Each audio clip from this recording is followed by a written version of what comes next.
আসসালামু আলাইকুম। আশা করি তোমরা প্রত্যেকে ভালো আছো। আজকে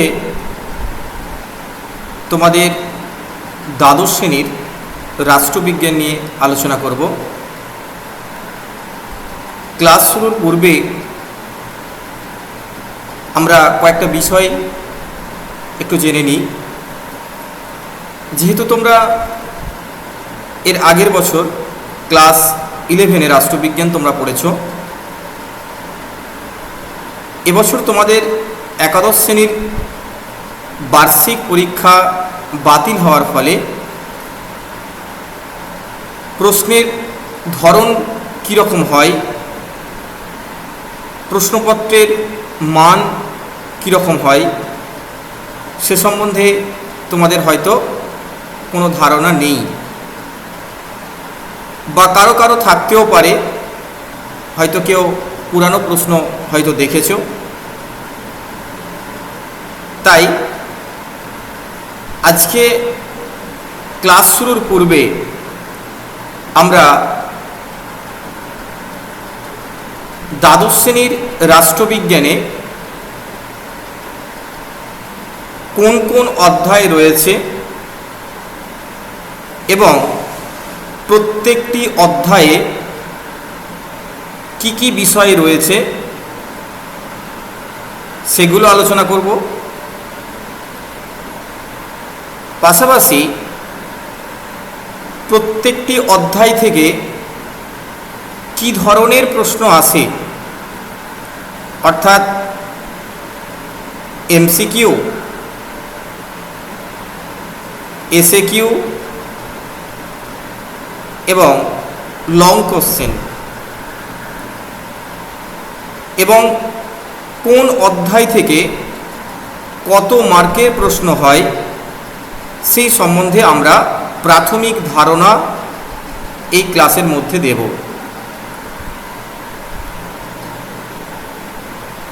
আরেকটি বিষয় হচ্ছে যে তোমাদের দ্বাদশ শ্রেণীর রাষ্ট্রবিজ্ঞানের যে মোট নম্বর রয়েছে সেটা হচ্ছে 100 নম্বর। এই 100 নম্বরের মধ্যে 20 নম্বর হচ্ছে প্রজেক্ট, আর 80 নম্বর হচ্ছে রিটেন। এই 80 নম্বরের মধ্যে এমসিকিউ থাকবে 24 মার্কের, এসএকিউ থাকবে 16 মার্কের, আর ডেসক্রিপটিভ অ্যান্সার, যেটাকে আমরা লং কোশ্চেন বলি, সেটা থাকবে 40 মার্কের। টোটাল 80, আর প্রজেক্ট হচ্ছে 20, টোটাল 100। এই 100-র মধ্যে যে লং কোশ্চেন, অর্থাৎ যেটাকে আমরা ডেসক্রিপটিভ অ্যান্সার বলছি, যেটা লিখতে হবে 5টা, এবং প্রত্যেকটা প্রশ্নের মান 8 মার্কের হবে, অর্থাৎ 4+4 হতে পারে অথবা 6+2 হতে পারে। এবার আমরা কোন অধ্যায়ে কি বিষয় রয়েছে সেটা নিয়ে একটু আলোচনা করব। যেমন দেখো, প্রথম অধ্যায় অর্থাৎ দ্বাদশ শ্রেণীর রাষ্ট্রবিজ্ঞানের প্রথম অধ্যায়ের নাম হচ্ছে আন্তর্জাতিক সম্পর্ক। এই আন্তর্জাতিক সম্পর্ক থেকে মূলত 8 মার্কের একটি প্রশ্নের উত্তর লিখতে হয়। অর্থাৎ প্রথম অধ্যায় থেকে তোমাদের লিখতে হবে একটি প্রশ্ন, এবং এই অধ্যায়ের প্রশ্নের মান হচ্ছে 8। এখানে কিন্তু কোনো এমসিকিউ বা এসএকিউ প্রশ্ন থাকবে না, অর্থাৎ একটাই বড় প্রশ্ন লিখতে হবে প্রথম অধ্যায় থেকে। এরপর দ্বিতীয় অধ্যায়ে রয়েছে যে বিষয়টি, তার নাম হলো দ্বিতীয় বিশ্বযুদ্ধের পরবর্তী পর্বের আন্তর্জাতিক সম্পর্ক। এই অধ্যায় থেকে মোট 6 নম্বর রয়েছে। এই 6 নম্বরের মধ্যে এমসিকিউ থাকবে 3 নম্বরের, এসএকিউ থাকবে 3 নম্বরের। এই অধ্যায় থেকে কোনো বড় প্রশ্ন হবে না। এর পরবর্তী যে অধ্যায় রয়েছে অর্থাৎ তৃতীয় অধ্যায়, এই তৃতীয় অধ্যায়ে যে বিষয়টি রয়েছে সেটি হলো বিদেশ নীতি। এই অধ্যায় থেকে মোট নম্বর থাকবে 6। এই 6 নম্বরের মধ্যে 3টে হবে এমসিকিউ আর 3টে হবে এসএকিউ। এই অধ্যায় থেকে কোনো বড় প্রশ্ন থাকবে না। এর পরবর্তী যে অধ্যায় অর্থাৎ চতুর্থ অধ্যায়, এই চতুর্থ অধ্যায়ের মধ্যে যে বিষয়টি রয়েছে তা হল সম্মিলিত জাতিপুঞ্জ। এই অধ্যায়ের প্রশ্নের মান হচ্ছে টোটাল 8। এই 8 মার্কের মধ্যে এমসিকিউ 4 মার্কের থাকবে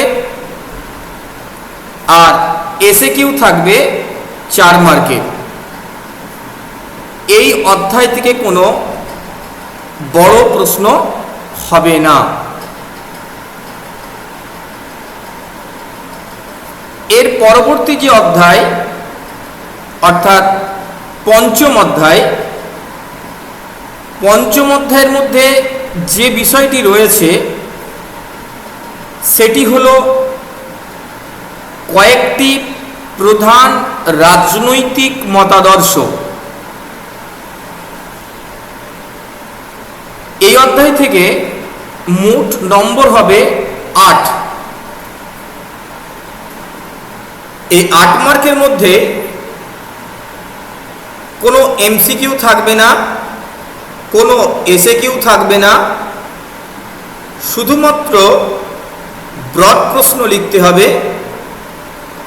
একটি এবং যার মান হচ্ছে 8। এর পরবর্তী অধ্যায় ষষ্ঠ অধ্যায়।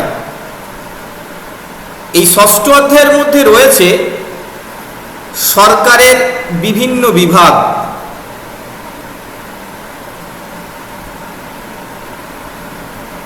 এই অধ্যায়ে মোট নম্বর হচ্ছে 8।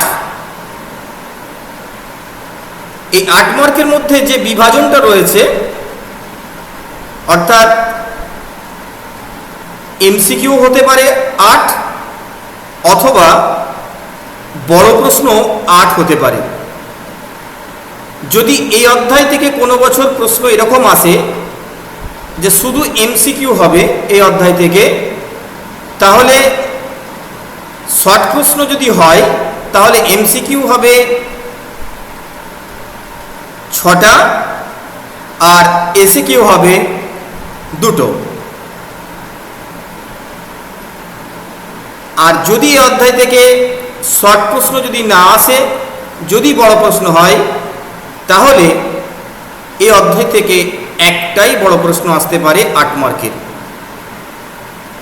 অর্থাৎ শর্ট প্রশ্ন হলে 6টা এমসিকিউ, 2টো এসিকিউ। যদি শর্ট প্রশ্ন না হয়, তাহলে যদি বড় প্রশ্ন আসে, তাহলে একটাই প্রশ্ন 8 মার্কের আসতে পারে। এর পরবর্তী অধ্যায় সপ্তম অধ্যায়। সপ্তম অধ্যায়ের মধ্যে যে বিষয়টি রয়েছে তা হল ভারতের আইন বিভাগ। এই অধ্যায়ে মোট নম্বর হচ্ছে 10। এই 10 নম্বর রয়েছে। এই 10 নম্বরের মধ্যে এমসিকিউ হবে 2 মার্কের, আর বড় প্রশ্ন হবে 8 মার্কের। এই অধ্যায়ে কোনো এসিকিউ প্রশ্ন থাকবে না। এর পরবর্তী অধ্যায় অর্থাৎ নবম অধ্যায়। এই নবম অধ্যায়ের মধ্যে যে বিষয়টি রয়েছে সেটি হলো ভারতের বিচার বিভাগ।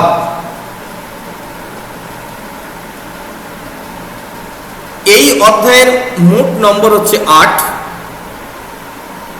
এই 8 মার্কের মধ্যে এই অধ্যায় থেকে যদি বড় প্রশ্ন হয়, তাহলে একটাই বড় প্রশ্ন লিখতে হবে, তার মান হবে 8, প্রশ্নের মান হবে 8। আর যদি বড় প্রশ্ন না আসে, যদি শর্ট প্রশ্ন হয়, তাহলে এমসিকিউ হবে 6টা আর এসিকিউ হবে 2টো। তাহলে এই অধ্যায় থেকে এমসিকিউ হতে পারে, এসিকিউ হতে পারে, অথবা বড় প্রশ্নও হতে পারে। এর পরবর্তী অধ্যায় অর্থাৎ শেষ অধ্যায়, অর্থাৎ 10ম অধ্যায়। এই 10ম অধ্যায়ের মধ্যে যে বিষয়টি রয়েছে সেটি হল স্থানীয় স্বায়ত্তশাসন। এই স্থানীয় স্বায়ত্তশাসন এই অধ্যায়ের মধ্যে মোট নম্বর হচ্ছে 6। এই 6 নম্বরের মধ্যে 4 নম্বর হচ্ছে এমসিকিউ, আর 2 নম্বর হচ্ছে এসিকিউ।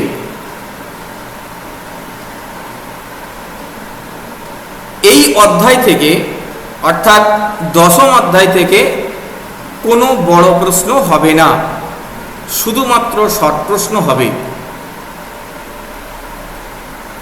এই হচ্ছে দ্বাদশ শ্রেণীর রাষ্ট্রবিজ্ঞানের অধ্যায় অনুযায়ী বা অধ্যায় ভিত্তিক মূল বিষয় এবং প্রত্যেকটি অধ্যায়ের নম্বর বিভাজন আলোচনা করলাম তোমাদের প্রথম ক্লাসে। এর পরবর্তী ক্লাসগুলোয় আমরা প্রত্যেকটি অধ্যায় ধরে কি কি প্রশ্ন আসতে পারে, কি ধরনের প্রশ্ন হয়, এবং প্রত্যেকটি অধ্যায় আমি আলোচনা করব। এবং তোমরা এই